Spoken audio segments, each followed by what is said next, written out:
d'étranges lumières dans le ciel. Il s'est allumé. Je sais pas ce que c'était. Des objets se déplaçant à des vitesses incroyables, défiant les lois de la physique. Ça a foncé vers le sol à la vitesse de la lumière. Des vaisseaux venus d'un autre monde. Ils existent, ils sont là. La vérité est quelque part et nous voulons savoir. Le mystère des ovnis fascine et déroute.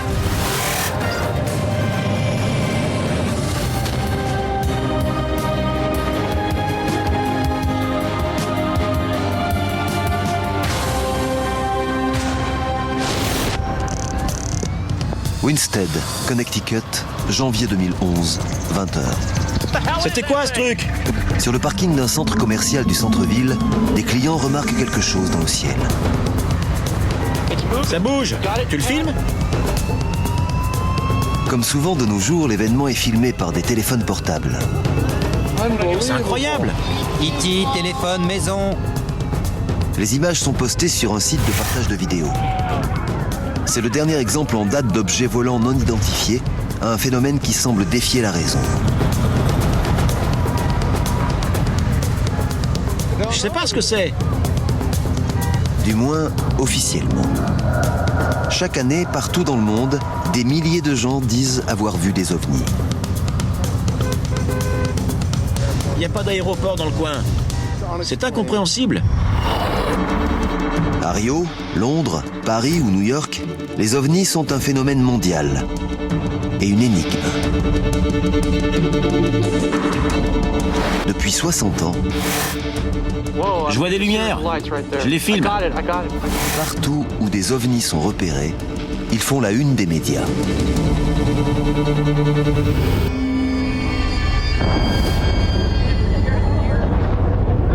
En ce moment, le plus gros buzz de YouTube, c'est l'OVNI israélien. Un vaisseau qui s'est posé sur un temple. C'est un ovni? C'est dingue. On le voit se poser sur le toit et puis décoller à la vitesse de la lumière. J'ai regardé la vidéo plein de fois et je pense que c'est un vrai. Ce genre de scène enflamme l'imagination des passionnés de phénomènes inexpliqués. On en a vu dans le Mississippi, mais jamais comme ça. Immédiatement, on enquête pour découvrir la vérité.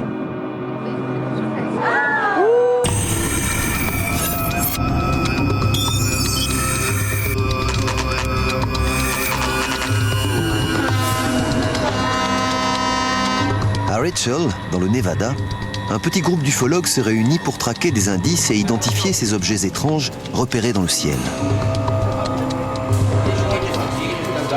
Leur chef est Alex Podovitch. On est des chasseurs d'OVNI. On se retrouve régulièrement pour aller sur le terrain. On installe notre matériel, nos caméras, nos appareils photo, etc. Et on scrute le ciel. Et parfois, on voit des trucs très bizarres. Voilà le type de phénomène que le groupe passe des heures à guetter, puis à décortiquer. Un OVNI est un objet non identifié. Il peut venir de la planète Terre ou d'ailleurs. C'est quelque chose dans le ciel qu'on ne connaît pas. Beaucoup de gens les associent à des vaisseaux extraterrestres, mais c'est faux. Ça peut être n'importe quoi. C'est la définition du terme OVNI. C'est un phénomène qui perdure. Ça fait un effet boule de neige, c'est de plus en plus gros. Et c'est très marrant. Pat Travis Lodenclos connaît bien les ovnis. Elle dirige le restaurant Little Alien, dans le désert du Nevada, la capitale officieuse de l'ufologie. Et ce n'est pas un hasard si c'est la Mecque des passionnés. Beaucoup de vaisseaux ont été aperçus dans le coin. Des phénomènes que personne ne peut expliquer. Certains ont fait des manœuvres tellement rapides que c'était incroyable. Je pense que nous ne pouvons pas être les seuls habitants dans tout ce magnifique univers. Il y en a forcément d'autres, c'est ma conviction.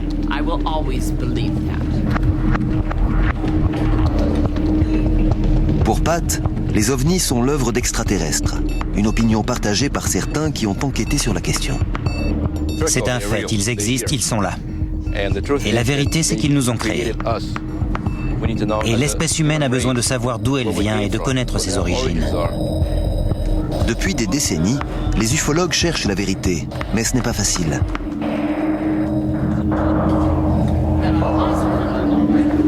Les ovnis n'apparaissent pas sur commande.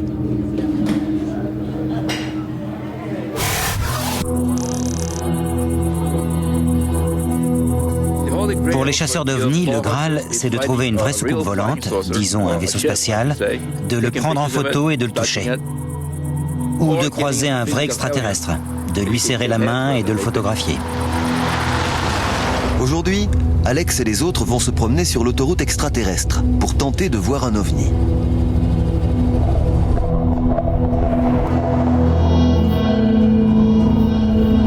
C'est toujours excitant de partir en chasse.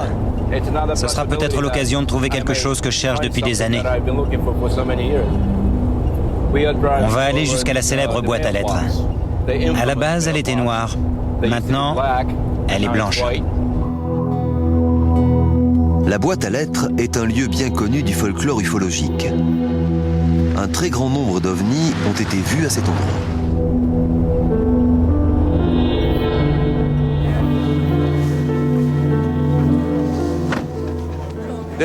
Voici la fameuse boîte à lettres blanche. Et tout autour, vous voyez des chasseurs d'ovnis. Ils seront avec nous ce soir. Espérons qu'on verra quelque chose dans le ciel. La chasse aux ovnis est une opération complexe et surtout risquée, qui place le groupe en ligne de mire des autorités. Le gouvernement surveille de près la région, l'une des plus secrètes de la planète. L'armée américaine possède une base opérationnelle près de Groom Lake. On l'appelle la zone 51.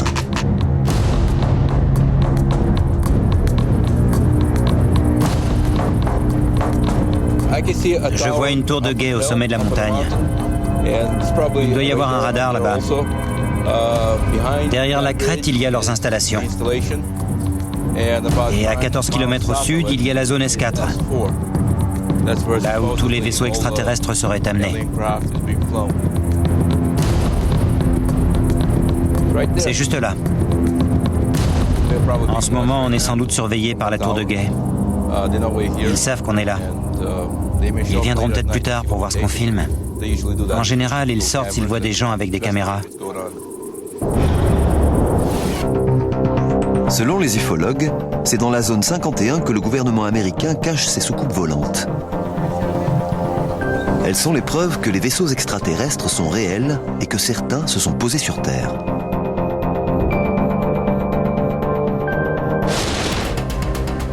Cette affirmation a surgi dans les médias à la fin des années 80 grâce à cet homme.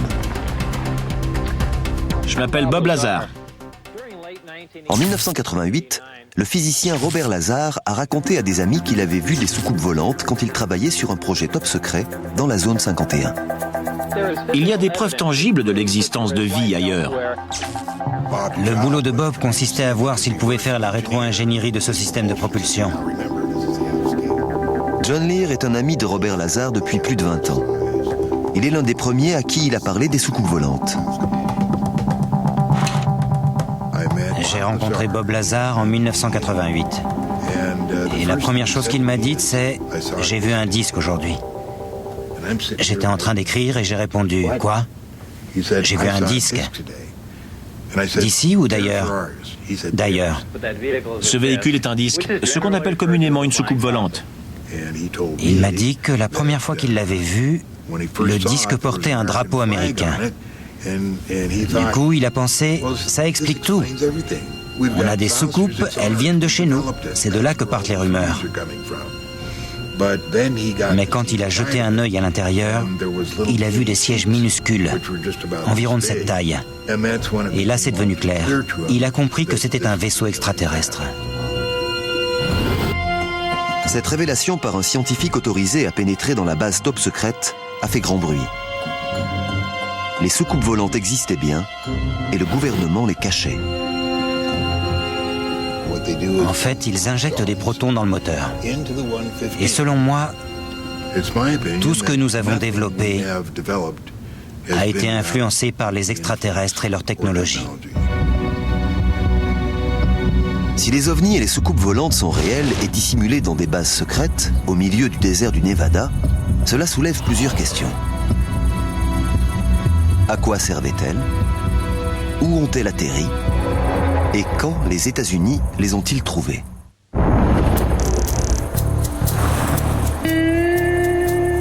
Les chasseurs d'ovnis se préparent à une nuit sans sommeil. Ils sont bien équipés. Ils ont installé une série de caméras très sensibles, filmant en infrarouge et dans des conditions de luminosité très réduites. Ils espèrent prendre des images d'objets inconnus dans le ciel. D'ordinaire, ces équipements servent à des opérations de surveillance dans des environnements très sombres. Certains utilisent la lumière naturelle, même si c'est juste celle des étoiles. D'autres sont des caméras de vision nocturne traditionnelles qui amplifient la lumière. Donc si quelque chose arrive vers nous et émet de la lumière, on le verra. Avant que tout le matériel soit installé, Alex Podovitch remarque quelque chose. T'as vu la traînée de condensation? Ça doit être un F-16. Tu crois qu'on va voir quoi ce soir? J'espère qu'on va voir quelque chose qui a été conçu en rétro-ingénierie à partir de la technologie extraterrestre. Prêt? Presque. Si on a des caméras infrarouges, on peut voir quelque chose d'invisible à l'œil nu. Qu'on n'est pas censé voir. Exactement. Comme ça, on a l'occasion de soulever un coin du voile. Et c'est légal? Mais oui, on est sur un terrain public. Mais si tu te fais arrêter, tu ne me connais pas.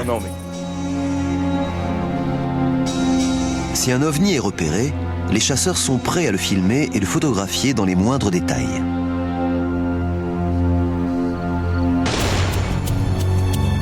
S'ils y parviennent, ce sera un grand moment pour eux. Il faut que tout marche. Ces appareils sont nos yeux cette nuit. Ouais, ça m'a l'air bien. Espérons qu'il y aura des lumières bizarres qui bougent en zigzag ou super vite. Regarde par là. J'espère voir un vaisseau spatial, si possible. Dans l'obscurité, au loin, le groupe a remarqué quelque chose. Il fait trop sombre pour les caméras normales, mais celles prévues pour la faible luminosité ont peut-être repéré quelque chose. Il bougeait et il a disparu. Dans cette direction. C'est lumineux. Ah, c'est super. Il s'est allumé. Juste là. Rouge orangé. Là, à 1h. Quel est le verdict des équipements ultrasensibles? Bon. Voilà ce qu'on vient de voir. Juste à côté du 2, sur la 3e caméra, une lumière est apparue. Et là, il en a une autre. Elles sont restées là autant de temps, toutes les deux, et puis elles ont disparu. Elles étaient stationnaires. Elles étaient là, et elles sont parties. Ce n'est pas un pixel sur l'écran ou un problème technique.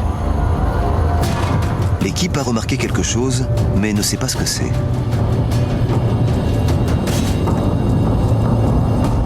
Elle espère que c'est une soucoupe volante que le gouvernement américain cache dans le désert. C'est une notion très en vogue dans les cercles ufologiques. Cette théorie est née après le plus célèbre incident de l'histoire des ovnis.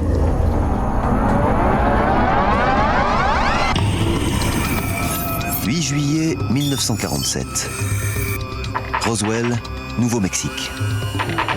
Des débris sont découverts dans un ranch. Et ils sont inhabituels. Selon les témoins, il s'agit d'aluminium qui reprend sa forme initiale après avoir été froissé et de signes étranges inscrits sur des éléments métalliques.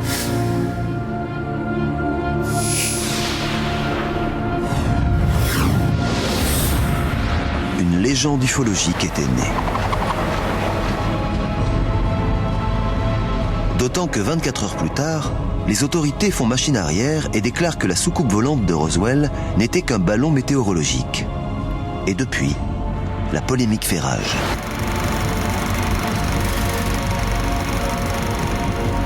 Ce qui est intéressant dans l'histoire de Roswell, c'est que quelle que soit la version que l'on croit, celle de l'aviation américaine ou celle de la communauté ufologique, tout le monde s'accorde sur un point. Un objet est tombé et a été récupéré. La grande question est, qu'est-ce qu'on nous cache ? Est-ce que ça intéresse toujours ? Beaucoup de gens viennent ici pour savoir ce qui s'est passé ? Oui, on a encore pas mal de visiteurs. Nick Redfern est l'un des nombreux passionnés qui ont mené l'enquête sur cette célèbre affaire. Là, on est sur le site du crash. Si ça intéresse le public et si les ovnis fascinent autant, c'est en grande partie parce que les gens ont envie de mystère. Ils adorent ça, que ce soit les ovnis, le monstre du Loch Ness, Bigfoot ou les fantômes. Les mystères font recette. Moi, je crois aux ovnis. Et il y a un vrai mystère, ce qui les rend encore plus intrigants.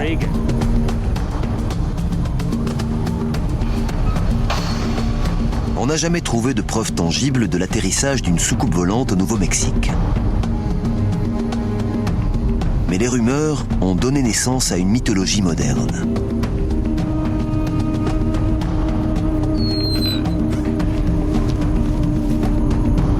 C'est ici qu'on a réuni toutes les preuves. Quand on a commencé à voir des soucoupes volantes en 1947, c'était totalement nouveau. On n'avait jamais vu ça et ça a fasciné le grand public. L'incident de Roswell a planté le décor d'une explosion des observations d'ovnis un peu partout dans le pays.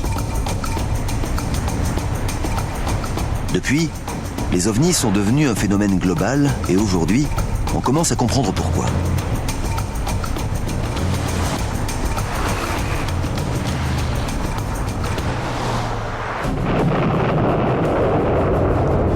La fin des années 1940 marque le début de la fascination américaine pour ce phénomène.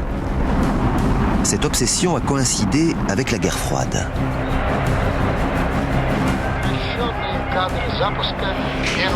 C'est à cette période que l'Amérique a vu de plus en plus de choses étranges dans le ciel.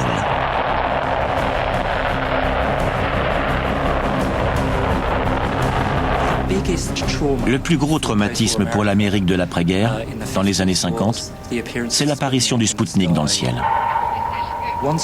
Une fois que la course à l'espace a été lancée, on a eu une multiplication des observations d'ovnis.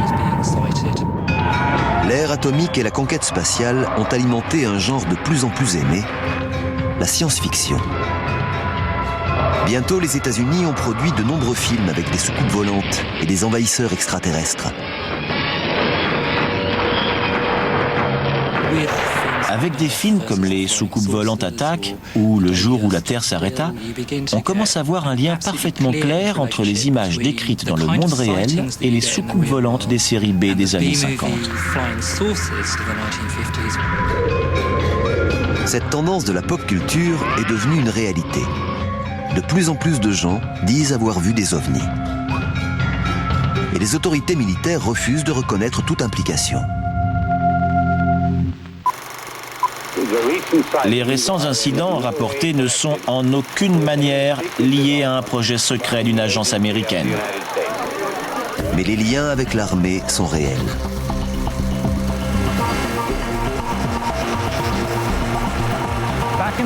Dans les années 50, l'aviation américaine a bel et bien travaillé sur des projets de construction de vaisseaux circulaires.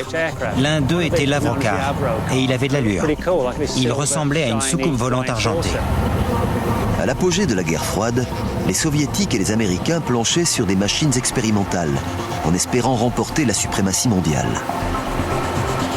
L'Avrocar était l'une de ces expériences secrètes. C'était une machine vraiment cool, avec un dôme transparent. Elle n'a jamais décollé de plus d'1 mètre, malgré une puissance de 3000 chevaux.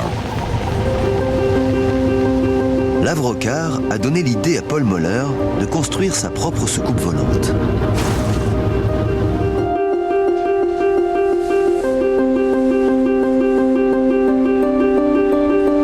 Je pense que ça rappelle l'image de la machine qu'on voyait dans le dessin animé Les Jetsons dans les années 60, avec le dôme transparent et une grande liberté de mouvement. Cette série a eu un grand succès aux États-Unis et je pense que ça a éveillé la curiosité des gens.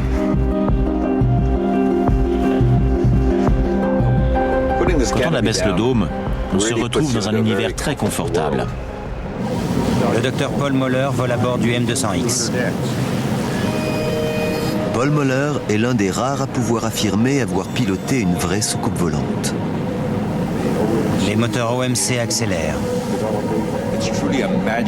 On se sent comme sur un tapis volant. À bord d'un hélicoptère, il y a beaucoup de vibrations. Puis on a l'impression d'être soulevé par le dessus. Au contraire, cet engin n'émet aucune vibration. Le moteur rotatif est comme celui d'une machine à coudre. La puissance vient d'en dessous et la sensation n'a rien à voir. On a l'impression de flotter. C'est extraordinaire, comme sur un tapis volant. Mais avant la généralisation des systèmes de stabilisation informatisés, voler à bord de cette machine était très dangereux. Mise à feu. Le problème sur Terre, c'est l'aérodynamique. L'air qui circule autour du véhicule génère une capacité de levage qui déstabilise le vaisseau. Bien sûr, on peut rajouter une queue à l'appareil pour le rendre stable sur le plan aérodynamique, mais ça ne ressemble à rien. C'est une espèce de machin rond avec une queue à un bout. Donc, il faut une stabilisation artificielle. Quand on n'est plus soumis aux conditions de l'atmosphère, dès qu'on en est sorti, la forme arrondie est parfaite. Structurellement, elle supporte tout et peut faire tout ce qu'on lui demande. Il faut juste s'extraire de l'atmosphère. D'un point de vue d'ingénierie, les tentatives américaines de construction d'une soucoupe volante parfaitement opérationnelle dans les années 50 et 60 ont toutes échoué. La réussite de ce projet tenait à sa force de propagande. Les ovnis étaient l'équivalent d'une arme. Je pense que le plus important dans toute la question des ovnis, c'est qu'à un moment donné, l'armée a réalisé que ce phénomène pouvait être utilisé à notre avantage. Imaginez-vous à l'apogée de la guerre froide. Vous laissez filtrer l'information selon laquelle une soucoupe volante s'est écrasée chez vous. Et vous commencez à comprendre comment elle fait pour voler. Ça fait peur à l'ennemi. Les pseudo-ovnis américains étaient donc des outils de propagande. Ils n'ont jamais été une menace militaire. Leur fonction était de tromper les espions de l'autre camp. Ça servait de couverture. Les vrais projets militaires sérieux portaient sur des vaisseaux et des plateformes très sophistiquées. Et ils étaient noyés dans la masse des rumeurs de rétro-ingénierie, de dossiers top secrets et de conspirations. Et pendant qu'on enquêtait sur eux, les vrais secrets militaires étaient à l'abri. Ainsi, les rumeurs selon lesquelles les États-Unis développaient leurs propres ovnis servaient d'écran de fumée. Mais que cachait-elle ? L'équipe des chasseurs d'ovnis pourrait trouver la réponse. Elle a observé un objet volant non identifié sur ses équipements de surveillance. Il lui reste à savoir ce que c'est. C'est flippant.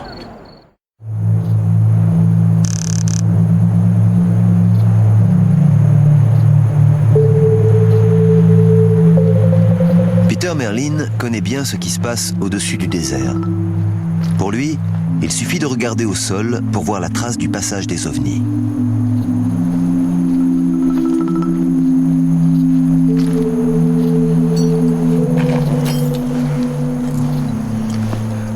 L'une des choses que les gens aperçoivent autour de la zone 51, ce sont d'étranges motifs lumineux dans le ciel, comme des sphères brillantes, ce genre de choses. Et souvent, c'est ça qu'ils voient. C'est une fusée infrarouge de l'aviation. Ça fournit une source de chaleur pour attirer les missiles à guidage thermique. Pour les observateurs au sol, ces fusées sont très intrigantes parce qu'elles ont l'air de rester suspendues dans les airs et sont ballottées par le vent, tout en dégageant beaucoup de lumière. Il y a des milliers de débris comme ça dans le désert. Ça explique pas mal de phénomènes soi-disant bizarres au-dessus du Nevada.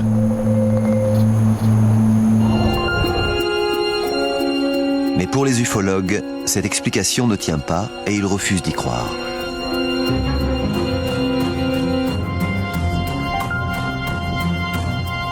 Ça a bougé. La lumière a bougé. Juste là. Je la vois. Elle a accéléré et elle a disparu. Il y a pas mal d'avions militaires dans le coin. Quand ils font des exercices, ils lancent des fusées. Mais les fusées retombent, non? Ce truc n'est pas redescendu vers le sol. Une fusée retombe lentement, c'est toujours comme ça, en illuminant toute la zone. Une fusée, ça flotte. Là, ce truc a chuté à la vitesse de la lumière. Je sais pas ce que c'était. Regarde cette lumière, comment elle bouge. Elle revient. Je vais en arrière.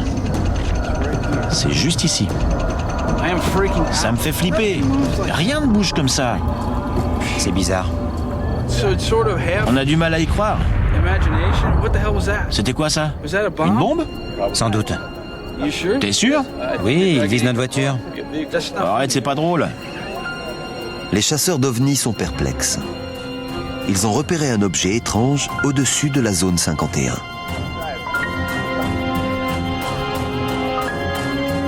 Les gens comme John Lear ne sont pas étonnés. Pour lui, il y a une explication toute simple.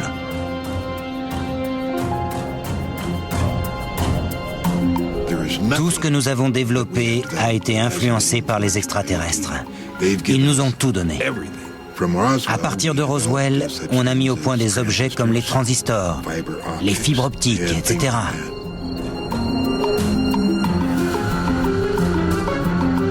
Les chasseurs d'ovnis ont-ils aperçu l'un des vaisseaux créés par rétro-ingénierie dont parlait Bob Lazar à la fin des années 80?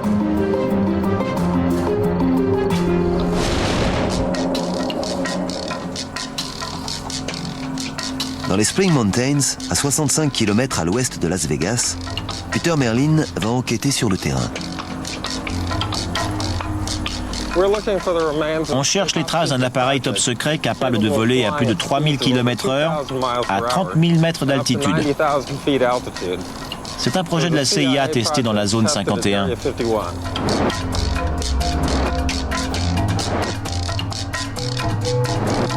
La question est, ce projet est-il basé sur une technologie extraterrestre?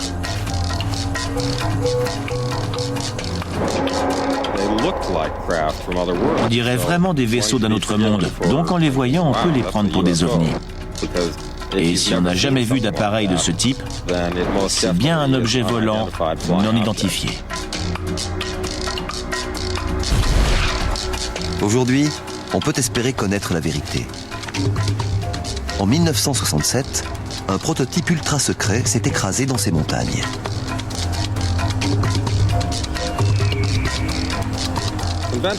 Logiquement, on se dit que le site a été complètement nettoyé. J'ai parlé à des gens des équipes de nettoyage et ils m'ont presque tous dit « Ne te fatigue pas à chercher, le gouvernement a effacé toutes les traces. » Et quand je viens sur place, je trouve toujours quelque chose.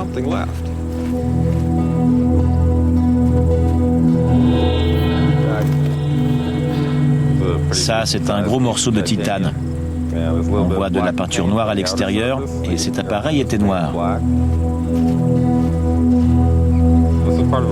C'était un bout de sa structure conçu pour absorber les ondes radar. C'était l'un des composants les plus secrets de l'appareil. Ça peut sembler surprenant de trouver ces débris alors qu'ils sont censés avoir nettoyé, mais il y en a partout dans le désert.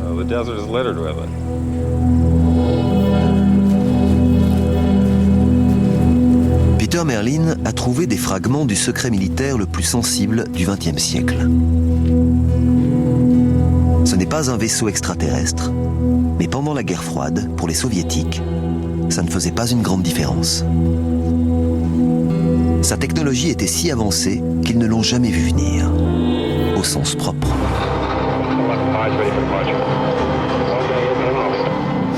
Présenté dans les années 80, l'avion furtif américain a changé la donne en matière de combats aériens. Son allure et ses capacités étaient hors normes, et lors de ses vols top secrets au-dessus du désert du Nevada, il a pu être pris pour un ovni. Mais des avions furtifs ne peuvent pas expliquer tous les ovnis observés dans le monde.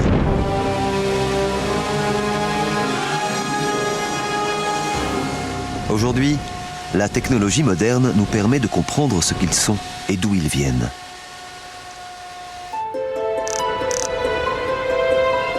Dans notre monde actuel de gadgets high-tech, des inventions très simples peuvent être confondues avec des ovnis.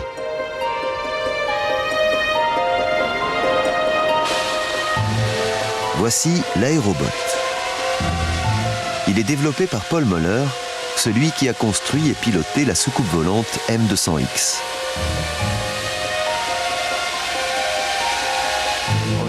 L'aérobot que je fais voler est un véhicule conçu pour inspecter les ponts. On avait un gros problème.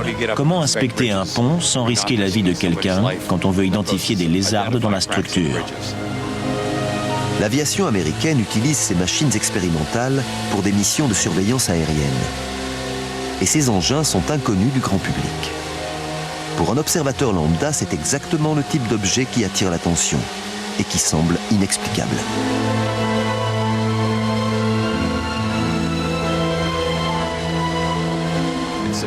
C'est dingue. Très souvent, on n'annonce pas le vol qui aura lieu à 5 h du matin, et à notre arrivée, il y a déjà fou. C'est comme si l'info se propageait par magie. Tout le monde veut le voir voler. C'est très surprenant, mais au début, tout est surprenant et il faut du temps. Mais je pense qu'il ne faudra pas longtemps pour que ça devienne aussi courant et familier que le reste. Pour un regard non avisé, les gadgets inventés par Paul Muller peuvent passer pour des objets volants non identifiés.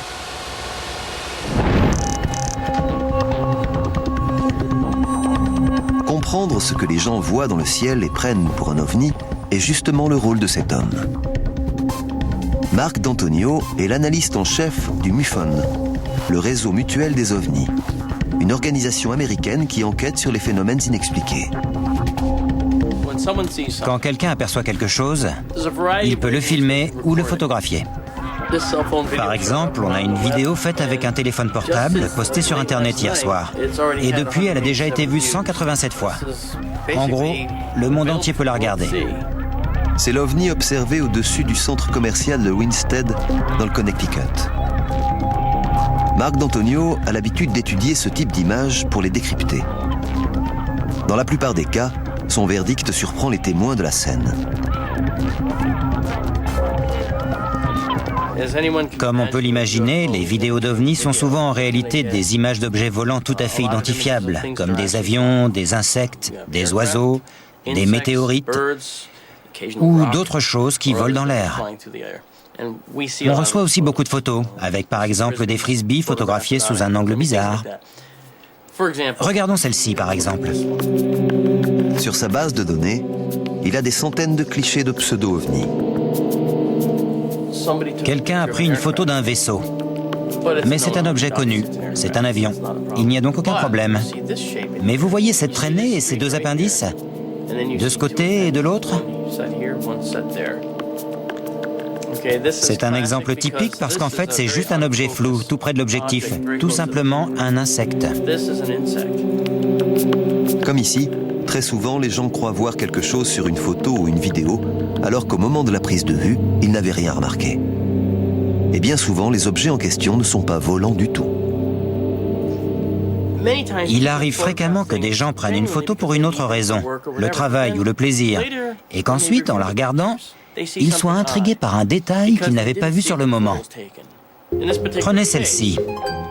Dans le coin, deux traits sont apparus. Ils nous ont été présentés comme deux objets qui n'avaient pas été vus quand la photo a été prise. Je l'ai regardé et j'ai éclaté de rire. J'ai dit « Ah, merci, j'adore ». En fait, c'est juste une agrafe. 95% de tous les pseudo-ovnis envoyés pour analyse sont au final des objets connus, tout simplement mal identifiés ou filmés de manière inhabituelle.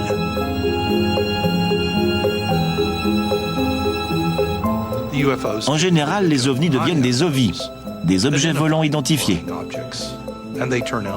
Et il s'agit d'avions, d'hélicoptères, de phénomènes atmosphériques ou de corps célestes, comme des météorites, etc. Mais qu'en est-il des 5% restants, ceux qu'on ne peut pas expliquer?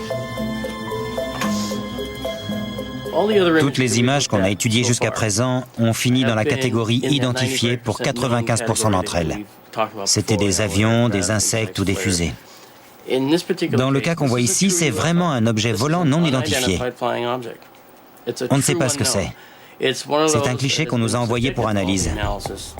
D'autres gens que moi l'ont étudié et on ne sait pas. Ce qui nous intéresse vraiment, c'est ce petit pourcentage de non identifiés. C'est autour de ce petit nombre de cas que tout le monde se bagarre. Bien sûr, si les croyants ont raison, si ne serait-ce qu'un seul ovni est authentique, ça veut dire que les vaisseaux extraterrestres existent. C'est une question qui obsède la communauté des ufologues depuis le début. Quelque chose qui vole dans le ciel et qu'on ne peut pas identifier n'est pas obligatoirement un vaisseau extraterrestre. Il n'y a aucune raison pour qu'en 2011, si quelqu'un voit un engin circulaire dans le ciel, il soit construit par des aliens.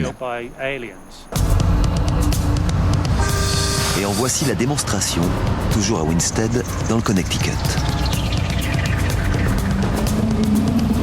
Sur ce parking mal éclairé, les passants observent un objet étrange dans le ciel.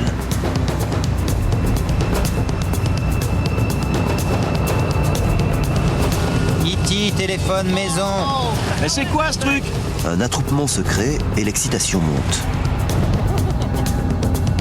La scène est filmée avec des téléphones et postée sur le net quelques heures plus tard.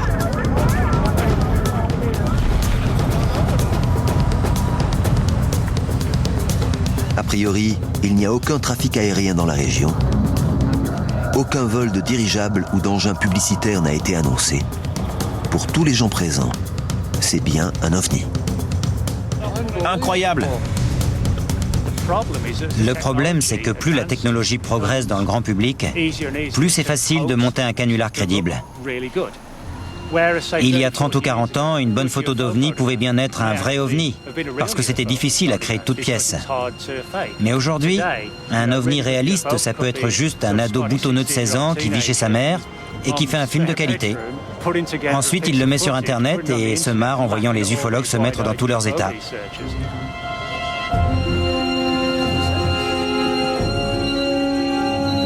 Ok, il arrive. Cet ovni est un canular. La soucoupe volante du Connecticut est née dans un atelier 24 heures plus tôt.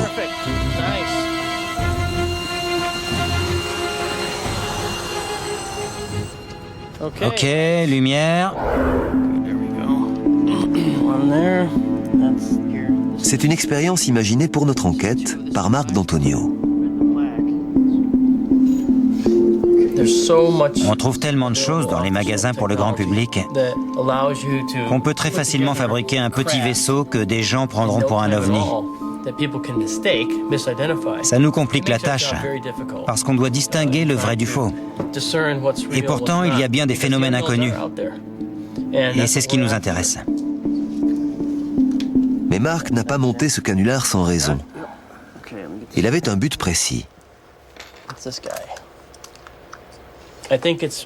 C'est essentiel que les gens sachent interpréter ce qu'ils voient dans le ciel, qu'il s'agisse d'un météorite ou d'un quadcoptère à 4 hélices avec des phares. Il y en a littéralement des milliers dans le ciel. On doit leur montrer ce que c'est, parce que beaucoup trop de gens les signalent et pensent avoir vu un truc qui va changer leur vie. En fait, c'était juste un petit plaisantin qui leur faisait une blague. Pour nous, c'est important d'informer le public. Et on veut aider les gens à démasquer les mystificateurs et montrer comment ils ont monté leur canular. C'est bon. C'est parti. Le mystère de l'OVNI du Connecticut a été résolu. Mais ce n'est pas toujours le cas. Que penser des 5% de cas incompréhensibles ?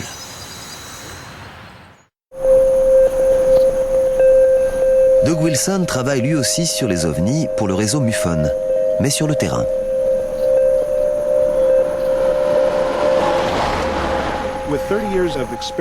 Ça fait 30 ans que je suis enquêteur et en général, au bout de quelques minutes d'entretien, je peux dire s'il s'agit d'une planète, d'un avion ou de je ne sais quoi, même si le témoin que j'interroge est sûr et certain que ce n'était pas un avion. Est-ce que ça m'est déjà arrivé de dire honnêtement que j'ai exploré toutes les pistes et que malgré tout, je ne sais pas ce que c'est? Oui, c'est arrivé.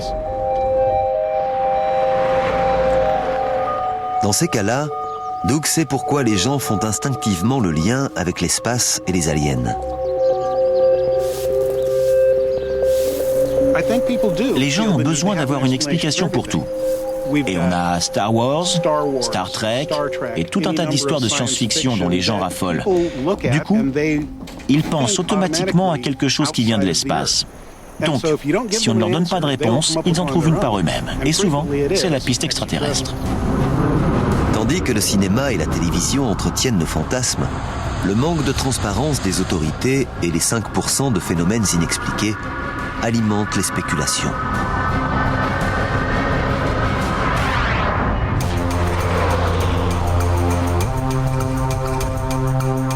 Un incident survenu au milieu du XXe siècle, au Nouveau-Mexique, a particulièrement fait recette. Il a donné naissance à une industrie nourrie par notre fascination pour l'inconnu. Mais en vérité, l'affaire de Roswell n'a rien d'un mystère. La meilleure explication pour tout l'incident de Roswell, c'est une expérience de physique qui a mal tourné et qui a conduit à des conséquences imprévues. Aujourd'hui, la version officielle de Roswell est le crash d'un système d'espionnage top secret dont le nom de code était Projet Mogul. Ces ballons étaient des engins énormes. On a un dessin ici. Il mesurait 180 mètres, ce qui fait presque la moitié de la hauteur de la tour Eiffel. Contrairement à ceux qui maintiennent que c'est une soucoupe volante qui s'est écrasée dans le désert, le physicien David Thomas a la preuve que la version officielle est la bonne. Voilà une copie en plus petit de la poutrelle retrouvée parmi les débris de Roswell.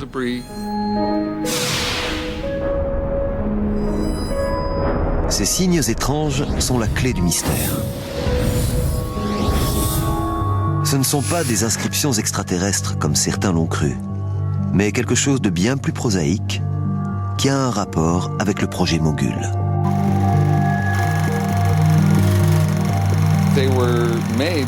L'aviation américaine a fait fabriquer les ballons par une entreprise de jouets de Manhattan. Et comme ces réflecteurs n'étaient pas assez solides, l'armée a demandé si on pouvait les renforcer. Alors l'entreprise a collé du ruban adhésif qui provenait de son rayon jouet. Il se trouve qu'il était décoré de symboles bizarres, un peu comme des hiéroglyphes, qui ont pu être interprétés comme des signes extraterrestres. Voici le ruban adhésif. On y voit les dessins décrits par les témoins, mais ils n'ont rien d'extraterrestre. Malgré les preuves, certains continuent d'y croire. 60 ans de théories diverses ne peuvent pas être balayées si facilement. Personne ne va cacher un ballon météo. Idem pour les ballons du projet Mogul.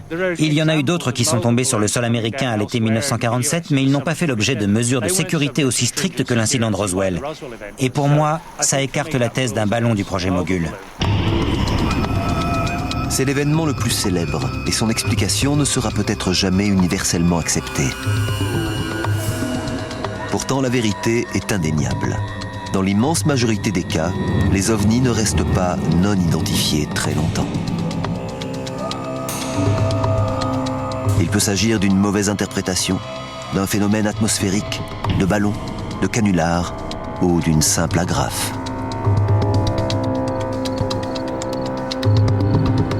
Mais le mystère reste entier pour les 5% non identifiés.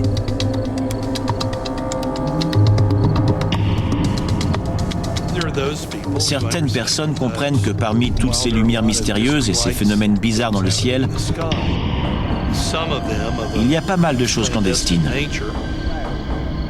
Il n'existe aucune preuve irréfutable du passage d'un quelconque vaisseau extraterrestre sur la planète Terre. Les croyants continuent à chercher. Elle revient. La dernière, juste ici. Juste ici. À mon avis, la vérité sur les ovnis, c'est qu'ils sont réels. Ils sont là. À Roswell, au Nouveau-Mexique, quelque chose s'est crashé. Et je pense que c'était un vaisseau extraterrestre. Les autres se contentent de scruter le ciel et de rêver.